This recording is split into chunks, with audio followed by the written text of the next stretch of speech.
അപ്പൊ അളിയൻ കാര്യമൊന്നും അറിഞ്ഞില്ലേ? ഇല്ല. എന്നാൽ ഇനി ഞാനത് പറയാം, ആരും ഞെട്ടരുത്.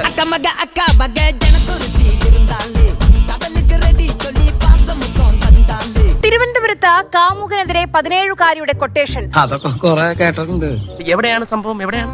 രാവിലെ ബ്രേക്ക്ഫാസ്റ്റോ കഴിച്ചില്ല, ഒരു ലൈറ്റ് റിഫ്രഷ്മെന്റ് ആയിക്കോട്ടെ. അഴീക്കോട് സ്വദേശി റഹീമിനാണ് മർദ്ദനമേറ്റത്. ആക്രമണത്തിൽ റഹീമിന്റെ വലത് കൈയും വലത് കാലും ഒടിഞ്ഞു. ഹരി, എന്തിനാണ് ഈ കൊട്ടേഷൻ നൽകിയത് ഈ 17 വയസ്സുകാരി? ഇതിപ്പോ സത്യത്തിൽ എന്താ സംഭവിച്ചത്? എനിക്ക് അങ്ങോട്ട് ക്ലിയർ ആയില്ല. 17 വയസ്സുകാരിയായ പെൺകുട്ടിയും 50 വയസ്സുകാരനായ 17 വയസ്സുകാരിയായ പെൺകുട്ടിയും 50 വയസ്സുകാരനായ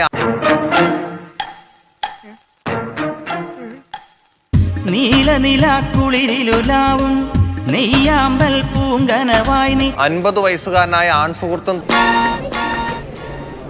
താനല്ലേ പറഞ്ഞ എനിക്ക് വയസ്സായി പെണ്ണ് കിട്ടില്ല എന്നൊക്കെ. നല്ല കിളി പോലത്തെ ഒരു സുന്ദരി പെണ്ണ് ഇന്ന് എന്റെ ചൂണ്ടയിൽ കൊത്തി. ഈ ഒരു വിഷയത്തിൽ അങ്ങയുടെ അത്രയും മുൻപരിചയമുള്ള ആരെങ്കിലും ഇന്ന് ഇന്ത്യയിൽ ജീവിച്ചിരിപ്പുണ്ടോ സ്വാമിയേ? 50 വയസ്സുകാരനായ ആൺസുഹൃത്തും തമ്മിൽ പരിചയത്തിലായിരുന്നു. അമ്മാവോ, ഞങ്ങളുടെ കഞ്ഞി പാറ്റ ഇടല്ലേ. ഞങ്ങൾ ഉള്ളോണ്ട് ജീവിച്ചു പൊക്കോട്ടെ. എനിക്ക് പ്രായം കുറച്ചായെങ്കിലും എന്റെ മനസ്സിപ്പോഴും നിറച്ചിട്ടില്ല. അതല്ലേ പെണ്ണുങ്ങൾക്ക് ഇപ്പോഴും എന്നെ കാണുമ്പോ ഒരിളക്കം. ഈ ബന്ധത്തിൽ നിന്ന് പിന്മാറാൻ വേണ്ടിയിട്ടാണ് മൂത്ത് നിറച്ചില്ലേ എങ്ങനെയെങ്കിലും ഈ പഞ്ചാരയുടെ നിർത്തിക്കൂടെ? ഈ ബന്ധത്തിൽ നിന്ന് പിന്മാറാൻ വേണ്ടിയിട്ടാണ് ഇങ്ങനെ ഒരു കൊട്ടേഷൻ നൽകിയതെന്നാണ് പോലീസിൽ നിന്ന് ലഭിക്കുന്ന വിവരം. എന്നാൽ എന്നാ പറ്റിയേ? അതായത് സംഭവം ഇങ്ങനെയാണ്, ഇവർ തമ്മിൽ പരിചയത്തിലായിരുന്നു. ഈ പ്രായത്തിൽ അങ്കിൾ ഇതൊക്കെ എങ്ങനെ സാധിക്കുന്നു? അത്ഭുതം തന്നെ. ഇതിന് പ്രായം ഒരു പ്രശ്നമാണോ? ഈ പെൺകുട്ടിയുടെ ബന്ധുവായ മനോജ് എന്നയാള് ഈ പെൺകുട്ടി ഫോണിൽ മെസ്സേജ് അയക്കുന്നതും മറ്റുമൊക്കെ ശ്രദ്ധയിൽപ്പെടുകയും കയ്യിൽ കിട്ടിയിരുന്നെങ്കിൽ ഒന്ന് പെരുമാറായിരുന്നു. ഇതിനെപ്പറ്റി ചോദിക്കുകയൊക്കെ ചെയ്തു. എന്താ നിന്റെ ഉദ്ദേശം? പല ഉദ്ദേശങ്ങളും ഉണ്ടാവും, അതൊന്നും കണ്ട തെണ്ടികളടുത്ത് പറയേണ്ട കാര്യമില്ല. ഉച്ചയ്ക്ക് തിരുവല്ലത്തുള്ള ജഡ്ജിക്കുന്നിൽ ഈ 50 വയസ്സുകാരനെ വിളിച്ചു വരുത്തുന്നു. എപ്പോ വേണമെങ്കിലും വന്നോളൂ.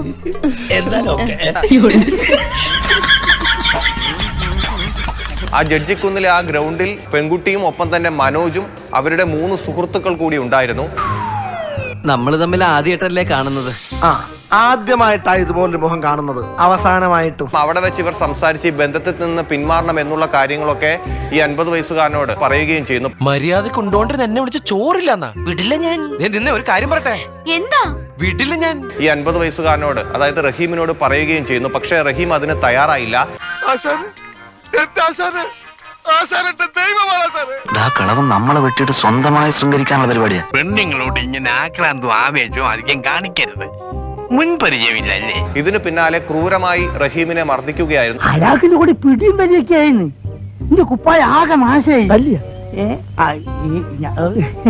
ഇയാളെ തിരുവനന്തപുരം മെഡിക്കൽ കോളേജ് ആശുപത്രിയിൽ പ്രവേശിപ്പിക്കുകയും ചെയ്തു.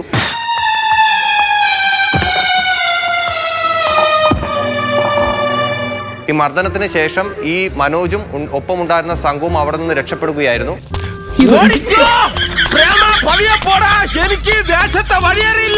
വർഷം കുറയായി പലതിന്റെയും പുറകെ നടക്കും. ഇതുവരെയായിട്ട് ഒറ്റ എണ്ണം പോലും തിരിഞ്ഞു നോക്കിയിട്ടില്ല. അതിന്റെ രഹസ്യം എന്താ? അടിയുടെ ചൂടഞ്ഞെങ്കിലേ പ്രേമത്തിനും ചൂടുണ്ടാവും. ബാക്കി വിശേഷം വന്നിട്ട് പറയാം. വരട്ടെ. This program is sponsored by അക്കമക അക്ക ബഗ ജനക്കുരുത്തി